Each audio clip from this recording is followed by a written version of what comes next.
Hey guys, welcome to this edition of Conversation with the Pastor.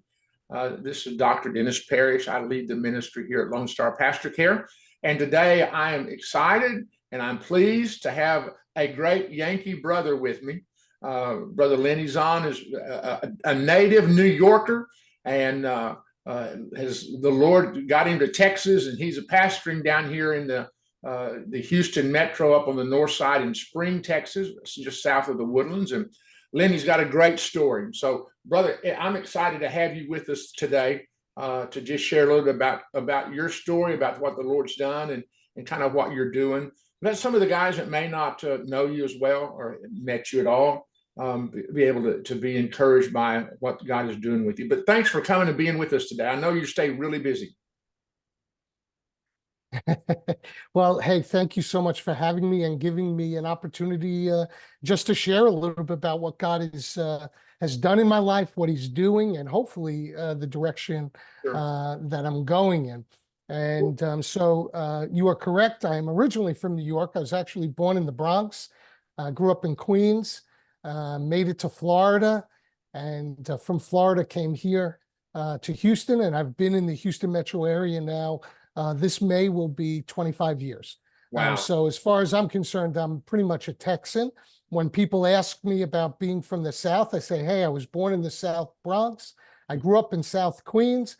I made it to South Florida, and today I live in South Texas. So for all intents and purposes, I'm a Southern boy. And I grew up, just to kind of give you a quick little background, I grew up in a Jewish family. My father's side of the family immigrated from Russia. I'm a first generation immigrant here in the States. My dad was born in what is today Ukraine, and his side of the family were rabbis. And yet when he came to the States, he became truly Americanized and assimilated. So I pretty much grew up culturally Jewish, but not what we would identify as being a practicing Jew. Like most families, we had our issues. My mom passed away when I was very young, and my dad was what I would call the quintessential tough guy. And the era that he grew up kind of permeated that. And he was a heavy drinker, so I grew up around alcohol quite a bit. And said to myself, I'll never be like that. And lo and behold, I became an adult, and I looked in the mirror, and I had become my father. I lost my family. I lost everything. I was on a great career path. And as a result of alcohol and drugs, that pretty much tore everything apart for me. When I moved to Florida, it was the very first time I heard the gospel. Wow. And I had several people that over about a 9-year period poured into me, even in the midst of the crazy life that I was living. I graduated from college. I did all the things that were expected and figured out a way to functionally do all my drinking and drugging and still get by. And then it ultimately caught up with me. A very dear friend of mine who used to be a running back for the Bucks, for the Tampa Bay Bucks, was the first person to share the gospel with me.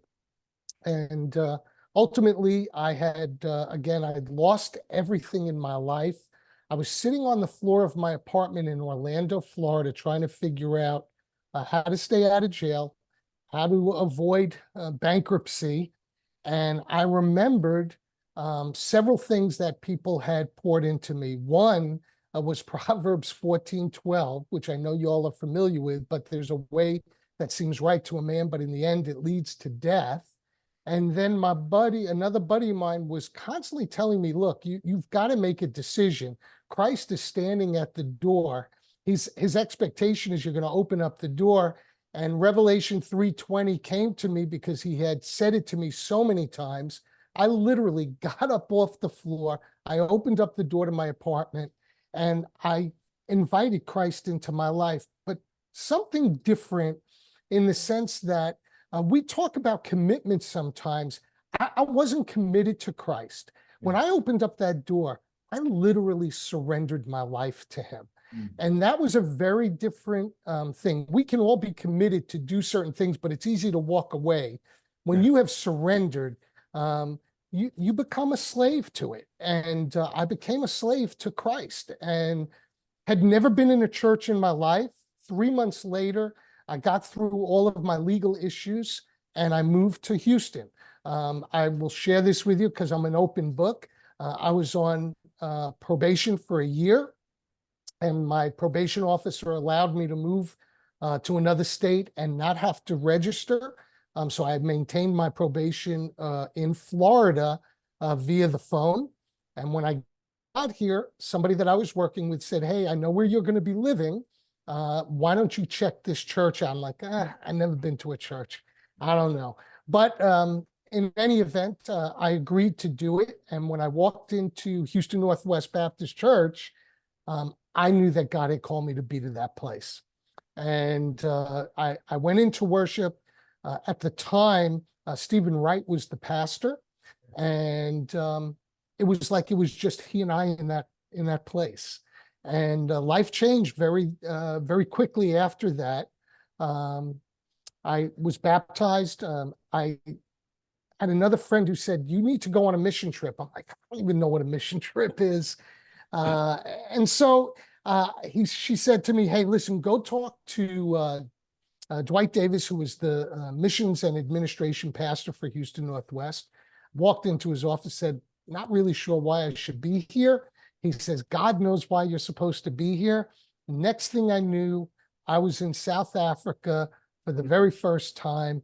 And I have traveled to South Africa now on and off over these last 24 years, probably 18 or 19 times. So my ministry has really gravitated towards that. But that was just the first entry. As I was going to South Africa, I was with another friend who was a pastor, and he said, "You need to go back to school." I said, "Look, I work a very intense, high stress type of job. I haven't been in school." I mean, I was 45 years old already at that time. I said, I haven't been in school for over 20 years. I'm not going back to school." He says, "Go to school." So I went ahead and I took some continuing ed classes and got a certificate in preaching, and I got a certificate in teaching. And at that point, it was just a natural progression for me to apply to Southwestern.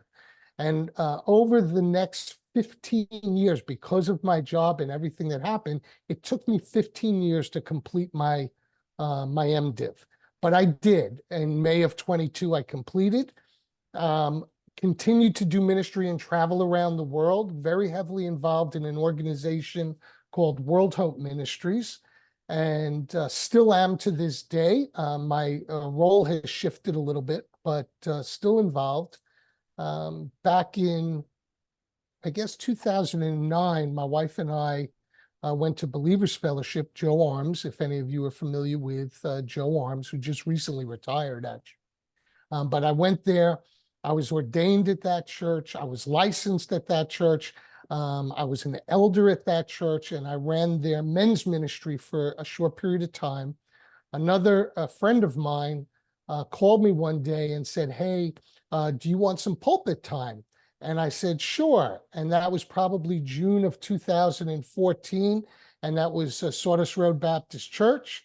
And I never left. My wife and I went there to fill the pulpit, and we've been there ever since. They called me as their pastor February 2nd. 2015 was my Wow. first official Sunday. So we just celebrated in February 9 years at Sawdust Road. During that whole time, I was still in seminary, still working a full-time job, and trying to take a church that had gone through some things. And when my wife and I got there, there were about 10 people. This past Easter Sunday, I'm excited to say that we had over 60 people Amen. Amen. at the church for it. We had baptism. We have people joining the church. So things are starting to move in a very interesting direction. I know how difficult it is if you're a bivocational pastor. you get pulled in a million different directions, and you try and figure out, how do I take care of my family? How do I take care of my church family? How do I take care of my job and actually put food on the table? I've struggled with this for a long time, and I still can't say that I figured it out yet. There are times when I'm like, I just throw my hands up and go, why am I even doing this? And then the Lord will bring a level of comfort and peace to me that says, you're walking in the direction I have you walking in. So just stay strong, stay confident, rely upon me, and we're going to get you from the valley to the mountain. Yeah. And so that's, really, if you want to go brief from a testimony standpoint, that is about as quick as I could get without going off the rails with it. Sure, sure. But any question that you might have for me? Well, here's one of the things that I think is always, and I, the first Sunday, the church that I went to in '96, there were 8 of us the first Sunday, and bivocational, sometimes trivocational, and the difficulty for all these guys, regardless of where they are, what the geographical or even the cultural setting. Is, as a bivocational pastor, finding balance is probably one of the absolute hardest things that we struggle with. Sure. Because if God's called me to pastor this church, that's where my passion is. But my responsibilities include my family, my bills, my stewardship, and so how do I find ways to balance those kinds of things without becoming overwhelmed? That's one of the things that, truthfully, Lenny, that I deal with so many times with some of these guys, is just a sense of being overwhelmed. And it is, I will say, it is overwhelming at times. And my wife, I will say this: if it were not for my wife, who really does keep me grounded, I think I would be all over the place. I'm pretty ADHD to begin with. And so I could be having a conversation for a minute, and then 14 other things are happening, and I forget about the conversation. My wife is, like I said, is pretty grounded and allows me to be focused. And what I've done is, there are certain times that I just flat out won't answer the phone. And the church family knows that I'm not going to answer the phone. This is my time. And they know, for example, listen, the hardest thing is study time and preparing a message every single Sunday. People typically know that I'm reading during the week in the evenings. Probably not as much as I should be, but that's part of my evening. And then Saturday morning is my writing time. And so nobody bothers me during that time. Work-wise, I am still in a very high-stress sales type of job. My business career has spanned from sales to sales management to executive leadership throughout the technology industry. Currently, what I'm doing is I'm trying actually to work with a lot of churches. I do equipment finance. And so a lot of smaller churches who don't have cash flow are able to tap into me to help them to get audiovisual equipment, to help them to build upon their media team and get the equipment necessary. Even furniture. A lot of churches today, they're moving their stationary pews out, and they're trying to make their sanctuaries much more functional to be multi-purpose, so that they could do more things. Because sometimes smaller churches like ours that I'm a part of, we do everything in the main sanctuary. So we're feeding, we're moving things around. If I have a concert, I got to move seat. It's too difficult if there are stationary pews. So, after literally a almost 40-year career selling equipment, I'm on the finance side of the spectrum today with a company called Navitas Credit Corporation. And it's been wonderful, because I'm able to help in areas like even my church. Like, we're trying to do some upgrading part of the problem is we just flat out don't have the cash flow. Our church demographic is predominantly seniors. And when I say seniors, I'm talking 70s and 80s Yeah. seniors. So that cash flow is consistent, but there's no extra. Yeah. I mean, we're paying bills. So that's part of where I go from a balance standpoint. I structure myself based on my outlook. Yeah. And I there are certain things that I do at certain times. I know that I'm going to be traveling at certain times of the year, and I just have to do it. And sometimes it hurts when I've had several people pass away recently. I had somebody pass away when I was in Africa, and this sounds somewhat crude, but I said, listen, keep her on ice until I get back. I Sure. mean, Oh, because sure. there's nothing that I can do about that.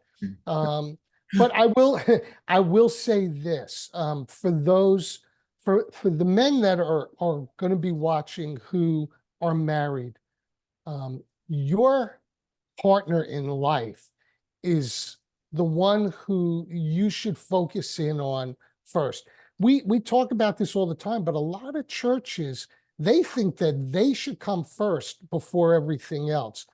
Seminary professor of mine by the name of Denny Autry, Dr. Autry, based his PhD and his DMin off of family involvement and what family ministry looks like. And whatever pastorate he had, he went into that pastorate and he said point blank, my family is number one. The church, when I say number one, God is number one. My family is right after God. Church comes third. I'm going to pour into the church. I'm going to do everything that I possibly can. But my family, at the end of the day, that's who I need to minister to first. I was at a Bible conference last week, and one of the speakers, a very mature Christian pastor, said this: every church I've been to, I've taught them this. My number is not 911. Right. If you have an emergency, call 911. That's right. I will come as quick as I can. But if you call me first, I'm going to hang up on you and call 911. Churches right. Sometimes forget that I serve the Lord, I serve them, but my family has to come first. Because I want to come back to the statement that you made. I think it's paramount, because so many times, what's the old saying? The road to hell's paved with good intentions. Right. I don't know a pastor that doesn't intend to provide and take care of his family and his wife. But the truth is, I grew up in a household, and this is just a personal. I grew up in a household where my dad's idea of providing for his family was to work. You kind of froze up on me, Dennis. Did I freeze up a little bit? Am I back? Well, shoot. Am I back? Come back to me. There you go. There, I'm back. Okay. You're back now. Yes, sir. I just got a flash that my internet is no problem. A little bit unstable. So what I will do is we'll work on that. But I don't know where we were at. What I was saying is I grew up in a home where that my dad's idea of taking care of his family was to work. And that was it. Right. There was no idea of relationship, so to speak, beyond that.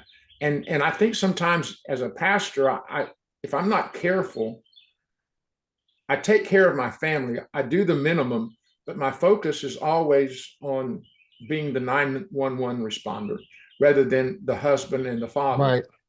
Right. But if it weren't for our wives, most of us that are, even if we're full time, most of us could not even hope to have any success in what we do. Because I am the servant of the Lord, but He has given me a helpmate that, man, if she were not as forgiving and sharing as she is, none of us could do what we do. And so I think that's right. We have to find ways to we have to find ways to remind ourselves to be not just thankful but expressive. I agree. And it's, it's hard sometimes. And we talk about, even as, just to have a date night, right? My wife and I very rarely just have a date night. I almost have to force her to go out. And I said, look, let's get out of the house. I'm working now from home and and my wife works from home. So we're together, even though we're in separate parts of the house, Right. we're in the house. I said, look, we got to get out of the house. We have to make some time. I'll give you a quick example. Our son, Logan, is walking May 4th from Rice University with his PhD. And we decided instead of just going down for graduation, we're going down the night before. We're going to spend the night at a hotel and just have a nice dinner and just enjoy one another. I'm fortunate that I could do that. I have some points from traveling, so I tapped Yes. into to those points. And just I'm leaving on Sunday to fly up to New York. My sister, who is 85 years old, fell and had surgery. And so I'm going to spend the week up there kind of helping take care of her. But again, I couldn't have done it if I didn't have miles. Yeah. So my flight was completely paid for. So start to, I want to encourage you guys to start to tap into those types of resources, utilize them, make specific intentional time for your spouses, for your wife and kids. Don't do it together. You got to have intentional time just for your wife. You're going to have family time, but I think it's really important to have that intentional time with your wife. One of the things that we work with, that I'm a part of as part of the pastor network, is resources for pastors and their wives to find a place to get away. It Right. may be a condo somewhere. It may be a place at a campground. It may be some other places, but just to provide. Matter of fact, before our Zoom meeting, I was on a long distance phone call with a buddy of mine in New Hampshire, who they are in the process. And it's going to. So if you guys watch this, don't call me because it's not available yet. But within the next few months, they are purchasing a 90-foot yacht that has. They're starting a harbor ministry. But one of the things, I think there's 5 bedrooms on this boat, and what they're looking for is to tell pastors, hey, if you and your wife need a place to get away, come, stay on the boat. There's plenty of things to see up here. There's so much history and those kind. But again, there's all those kinds of resources out there that simply you don't have to go and spend. I had a pastor tell me a while back. He said, "I've never taken my wife to the art in Kentucky. I've never taken my kids to Disney World." And I sent him back a note and I said, "Brother, listen, in 51 years of marriage, I've never taken my wife to the Ark Encounter. But you know what? We went to Glen Rose. We went to the Creation Museum. We've never been to Disney World, but you know what we did? We went to Splash Town.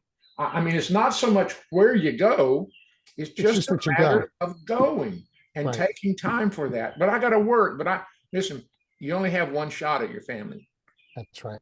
You really do. That's exactly. I tell my wife all the time, at the end of the day, Dennis, it's going to be me and her, because our families are going to be grown. You froze up on me there, but our families are going to be grown, and we're going to be sitting here figuring out what did we waste our whole life doing. That's right. When we can enjoy the time that we have right now. And I'm 100% on board with what you're saying. It's not about where you go, it's the fact that you go. That's right. You got to go. You got to do something, even if you go out to dinner. That's right. And it doesn't, and it doesn't even have to be Kirby's Steakhouse. Right. Take her to Golden Corral. That's right. But it's true. I was going to say Whataburger, but last Saturday was opening day for our grandson and great grandson's Little League. And so there was a parade, and then there was another game, and then there was another game. So my wife and I packed a picnic lunch. And after the parade, before the ball game, we just went out under the tree and sat down and had a picnic together. I mean, it's just those kinds of That's things. awesome. But well, listen, let me kind of help get us back on track here. Tell me about this Sure. ministry that you're involved in as far as missions are concerned. Because I know evangelism and missions are World's Hope. so Yeah, share, so share that's with me really about become a passion for me. that. Uh-huh. Yeah, I think from the moment that I got saved, I could not wait to tell people about Jesus because of what had taken place in my life. So for me, it was a very natural progression when I walked into HNW and ended up in South Africa. The mission work that I do in South Africa specific is really focused on discipleship within the prisons of South Africa. So I think we have discipleship going on in excess of 200 of the 252 prisons throughout South Africa. I've traveled to many of them, but that all materialized because of my involvement with World Hope Ministries. And so World Hope Ministries, I took a break because of school, work, pastor. I needed to step away from something. I stepped away from World Hope for several years. I used to be an executive board member. Today, World Hope is literally in 55 different countries, and they have two primary focuses. One is a theological education for pastors and senior lay leaders who have no access to theological training, or they don't have the grades from a school perspective to be admitted into a seminary, or they don't have the money, all kinds of different reasons. So what World Hope did in visionary looking to help pastors today, and think about the lack of doctrine that is out there today. You've got apostates preaching, and people don't know that they're heretical in their preaching. And so when you go overseas, for those of you that have been overseas, you will hear all kinds of different theology. It's mind-boggling that people even buy into some of this stuff, but they do. So this ministry developed a 16-course curriculum that was written by seminary professors, all the Southern Baptist seminary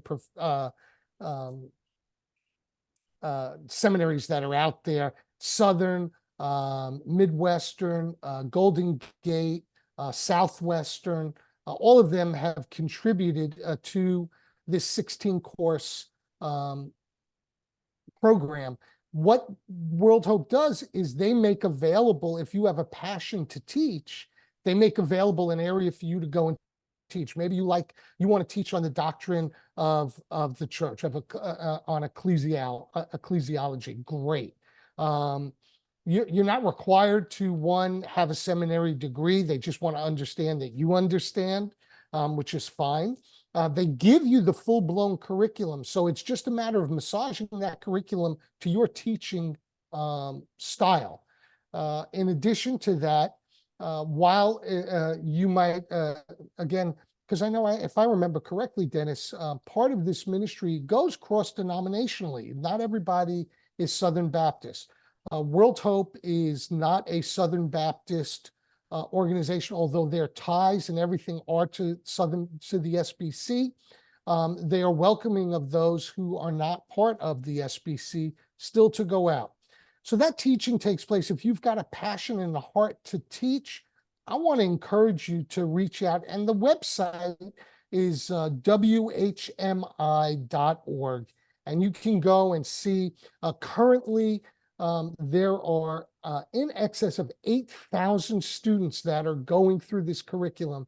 They have graduated almost 4,000 students in 55 nations. Some of them are difficult places. We're in Sudan. A buddy of mine just got back from Pakistan. You'd be amazed at some of the things. So my area that I'm looking at, and this is where I'm transitioning from teaching to what they identify as being global reach. And perhaps you have a passion to bring an evangelistic team with you to an area. We have all of the resources for you. We'll even come to your church and train the team to be prepared to go out into the field, evangelistic training, understanding. And then what ends up happening is a lot of times that church will adopt that particular community as part of a support mechanism. Our goal is always for that community to be self-reliant, that they are not relying upon us to support what they're doing. That's why we're training them up and helping them with church planting, with evangelism, to bring the gospel literally from an Acts 1:8 perspective to the ends of the earth. Our charge is the Great Commission. It's not about, well, that's not really my bent. That's not what Jesus said. Jesus said, go. And, that's the bottom line. And in Acts 1:8, we're responsible to work within our own Jerusalem, for Judea, Samaria, and again, to the ends of the earth. This is my passion. I can tell you right now, currently, I am literally taking my church on Wednesday night Bible study. I'm taking them through contemporary evangelism. They are having practicums that they're having to complete to go out, share the faith, watch somebody else share, they share. They're going to have to write their results down and bring it back to me. We're called to be evangelists and to go and to share the gospel in every way that we possibly can, whether it's relationally, whether it's standing on the corner. World Hope Ministries, and again, it's my passion. For 24 years, I've been a part of the organization. And the organization really began in the early 1970s, and has morphed from when I was the secretary treasurer. Their budget was a little over $100,000. Today, their budget is pushing $3 million. And so it's just a completely different animal in terms of what they have grown into and the resources that they have available. I would encourage you to go to that website, check it out.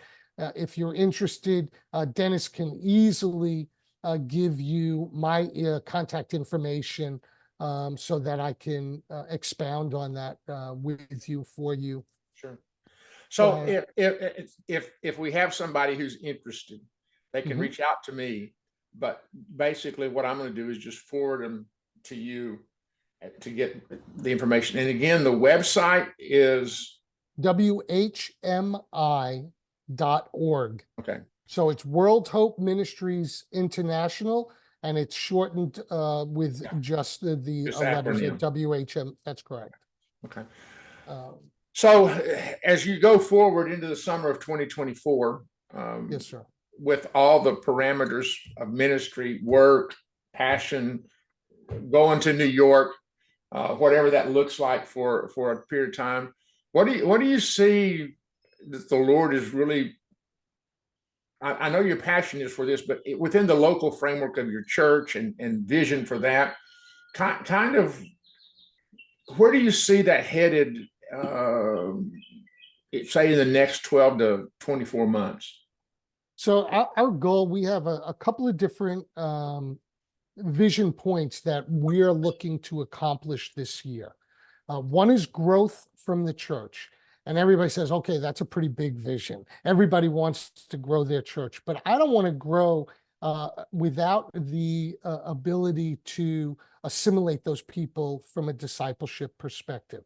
So discipleship is a very important aspect of our vision in this coming year. With the community where the church is has been overwrought by natural disaster. So going all the way back to 2016, we had what was called the tax floods. And right after the tax floods were the Memorial Day floods. And then once everybody finally got back into their homes, and when I say floods, these people had 8 to 10 feet of water in their homes in the community around the church.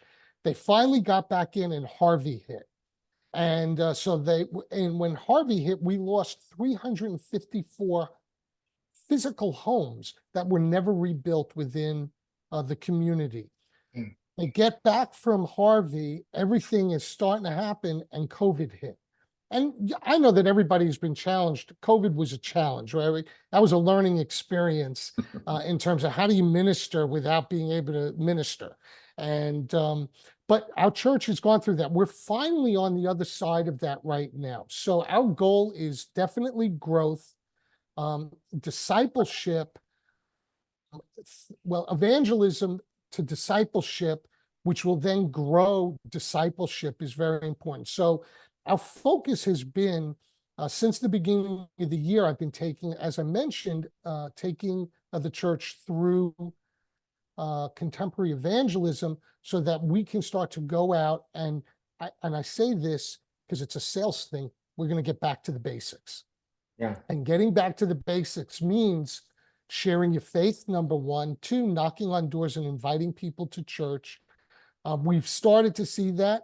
I'm not a huge event guy, but we've put in place some events that we're going to have. This past August, we did a big barbecue at the church, which was a very successful community outreach. We had over 200 people that came to that.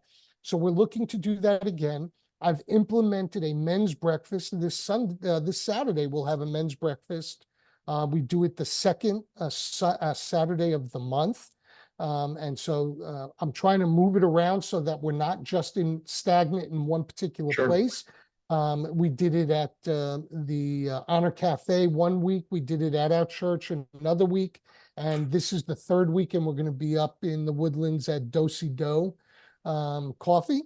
And we'll have it there, and we'll do a devotional when it's allowed. We even have some praise and worship, but we're asking men just to hang out. It's not a big push, but we have found in my church, we're predominantly women driven, and we need men to step up. Everybody knows those statistics. When men bring their families, 90% of them get saved. When women bring their families, it's about 13%. Right. So men are we're called to be the head of the household for a reason.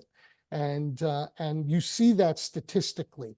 So those are some of the things that we're doing, but I think discipleship, probably the most important aspect. I've got a concert coming up in October, which is going to be an evangelistic outreach.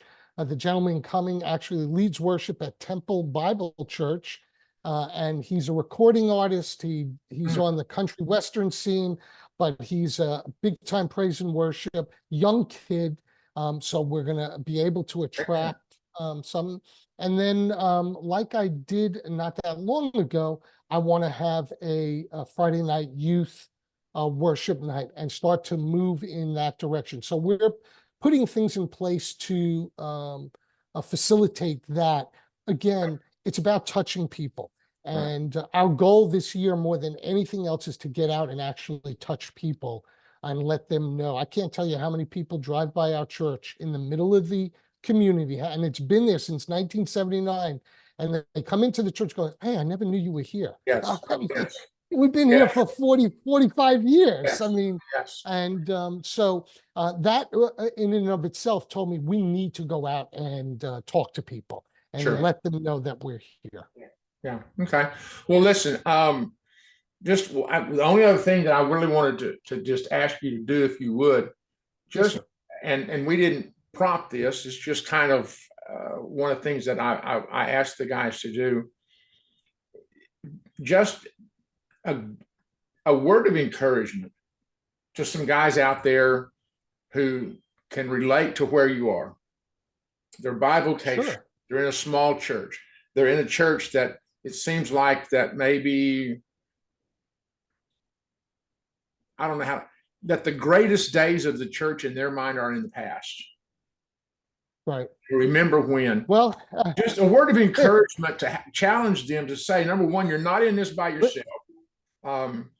But whatever you think would be a good word for them, and maybe even for their wives. Sure. Sure. All the things that you just mentioned are all the experiences that I lived through. on a fairly regular basis. It's very difficult to juggle. I will tell you that as best I can, I stay Christ-centric in what I do.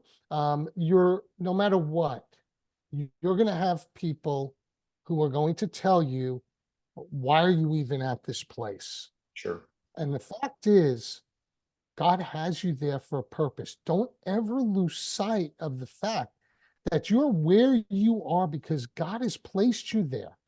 And don't be relying upon yourself. I tell people all the time, you got to remember who you are in Christ and who dwells inside of you. Galatians 2:20 is not it's not a fallacy. Paul was real about that. Think about the martyrdom that took place. If Christ wasn't real, would they be dying on a cross with a smile on their face for nothing? Right. Absolutely not. Right? I've been crucified with Christ. It's not me who lives, it's Christ who lives in me. And what I do in the flesh now, I don't do anything for me. I do it for Christ. When you have naysayers at the church, love them. If I can encourage you to do anything, love them. Don't get frustrated. Love them. Understand that one, they have been called the way that you have been called. Yes. And they have experienced some things at that church. Some of them have been there for 30 years, and you've been there for a minute, comparatively speaking. Right. And so you got to breathe that in a little bit and accept that I've got people in my church that are in their 80s that say, Brother Lenny, this is how we've always done it. I go, and I totally get that, and I love you for that, and we want to continue to do that, but we want to take a step beyond it as well. Sure. I don't want to change the world within the confines of our ministry. I want to expand upon it, and I want it to be exponentially better than what it already is. And so you're encouraging them and not shooting them down. It's frustrating, right? My wife, probably more so than me, gets frustrated over the lack of willingness of the body to do the work that they say they want to do. I said, listen, you got to let them. They don't have the same call that you and I have. Right. And I have to remember that sometimes. I'm a type A personality. I'm a guy who, I want it done yesterday, and I have to remember people are volunteering. They're working at a different pace. I tell people when I'm in Africa, I say, I'm on Africa time. And I have to remember that. Right. They work at a different speed, right? Yes. We're in fifth gear, they're in second gear. And so we got to let them catch up. The more you love them, the more they're going to be encouraged by you loving them. And it's going to help you to get to where God wants you to be. Doesn't matter where you are. And what you want. It's about what God wants for that specific ministry. I've gone through all kinds of stuff where I am. Bivocationally, it's never easy to do that. And balancing time and all of that.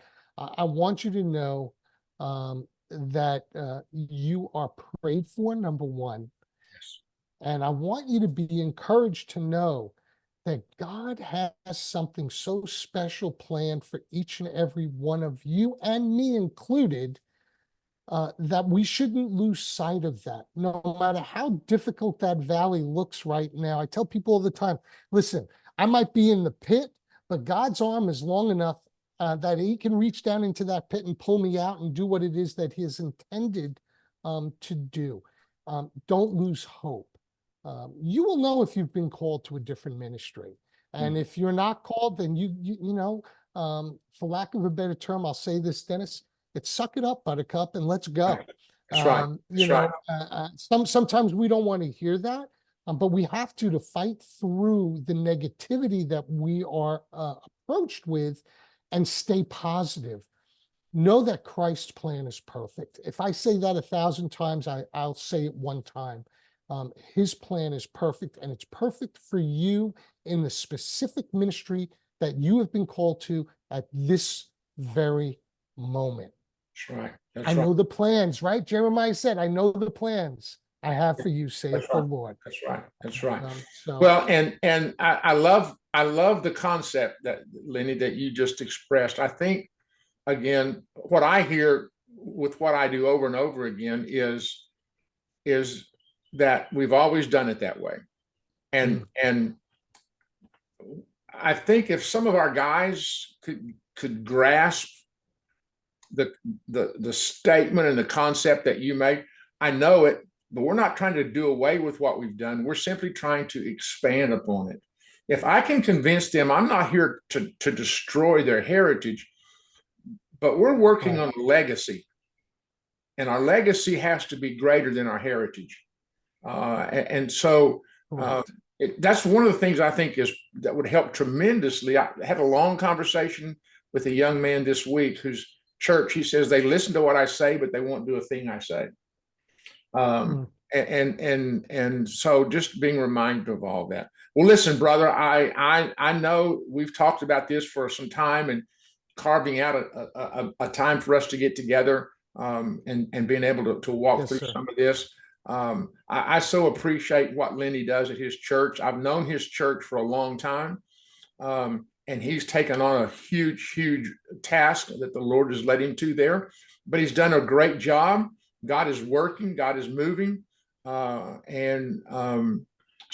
I'm thankful for the chance, as part of the ministry of Lone Star Pastor Care and Dennis Parish Ministries, to partner with him in his work. And just thankful for his passion to love the Lord, and to serve him well. So, brother, I just, again, thank you for taking time out today to visit with us. And guys, if you have questions about the work that he's doing and the mission opportunities that are, please reach out to him, so that he can encourage you with that as well. All right. Brother Lenny, anything else you want to say before we close this up? Yeah, just one quickie and we'll get out of here. I just want to thank you for the opportunity to share, and to let you guys know that you are prayed for, you are loved, and I know, because I walk in the same footstep path that you walk in. I know that God's got something great for us. And Dennis, what you're doing is so mission critical to us as bivocational, specifically as bivocational pastors, to encourage us and lift us up in such a way that we're motivated to go out and do it. And when somebody tells you no, you just keep putting one foot in front of the other, because if you know that God is telling you to do it, do it. And I promise you, as I tell my church, I go, we're going to do the ministry. Everything else will follow afterwards. But we have to listen to God and do the ministry. People are always worried about money. They're worried about all that stuff. Do the ministry, and everything else will follow. So, and how many times? Yeah, and how many times have you seen in your ministry as well, when we're faithful, God makes the provision? Absolutely. It's more than on both my hands. It's That's right. Really that's another conversation. That's it. It is another day. When you talk about that, for sure. Guys, thanks for joining us today for this. Whether you catch this in the next few days, or this will be on the website, anytime you want to go back and be encouraged by it, please do. But Brother Lenny Zohn, pastor, Sawdust Road Baptist Church in Spring, Texas, been our guest, and I love this brother, and we have great fellowship together. And he has a great church and a great wife, and is a pretty good guy to be from the South. So, brother, love you. Hey, talk to you guys next week as we go forward. God bless you. See you soon.